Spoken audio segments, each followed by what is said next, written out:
Welcome to my presentations about skill self-assessment. There are four main parts in this video. First is my top 3 confidence skills. Second is top 3 less confident skills. Third is my goal in this course. And finally is my plans to achieve this goal. First, I have always referred to working groups and find out my collaborative nature is one of my most vital attributes. Over the high school years and first semester in university, I had to deal with various projects that required to collaborate with many people, experience many positions from a team member to a team leader. All of these have to be my collaboration and teamwork a lot. The reason I found it is one of my most confident skills is because I'm able to communicate open with others, express points across, and truly understand what other people want to tell. Also, I know how to share feedback with a teammate based on how they react when others share constructive criticism with them in different ways, and willing to receive suggestions and feedback from others. I strictly follow the rule that roof goals are play upon personal satisfaction, so I work dedicatedly to make sure tasks can be completed before deadlines and high quality as possible. Whenever my group had differing ideas, I could discuss calmly with members and suggest some methods to make a final decision.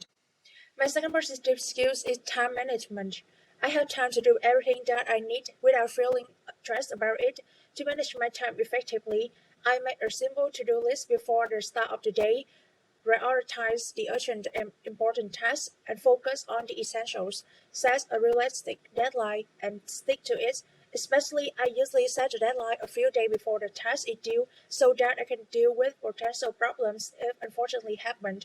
By doing this, whenever a wide range of assignments have put me, I can complete them on time without procrastination. Paying close attention to all others, more particularly when working on a task, is one of my confidence skills. I always do check my own work and never want to stand up a project or assignment without carefully checking it over myself. I'm able to give a task my undivided attention and easily identify mistakes and quickly find ways to fix them. I also like to get granular before starting a project and prefer to hash out all of the details before rolling up my sleeve and getting started on my work rather than figuring things out as I go along. I have to admit that public speaking has always been quite trouble for me, regardless of my confidence when speaking in smaller groups of 10 or fewer. I tend to get a little nervous, when breathe, speed up speak, and avoid eye contact with the audience when delivering presentations at long meetings.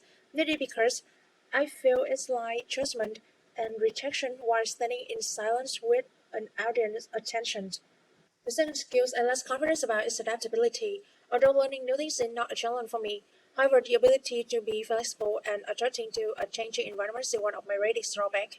For example, since I was used to an educated style in high school, and then at the starting days in university, I was shocked about teaching math. That knowledge was readily divided so that I have not understand totally, and assignments boom every day. It took me nearly half a semester to become truly familiar with the educated way and change in my self-studying method. Making a quick decision seems to be a challenge for me. As a detail-oriented person, this makes me inherently hesitant when it comes to making decisions or choosing among several options. This is because I have to carefully consider all aspects of problems. Besides, I found that my decisions are low effective and quite dependable on others, because I frequently ask other opinions whenever I have decision making. Moreover, in some cases, I avoid making as many important decisions as I can so that I don't need to respond to failure and mistake. All of these contribute to slow down my decision making skills. There are two goals that I hope to achieve at the end of this course. First, I want to overcome the fear when speaking in the role and more naturally contact with the audience. Second, I hope to successfully pass this course so as to transfer to university in Australia this July. To achieve all my aims, I will be dedicated to every project to get high score. Further, I also intend to participate in a group that has peer support to hone my public speaking skill.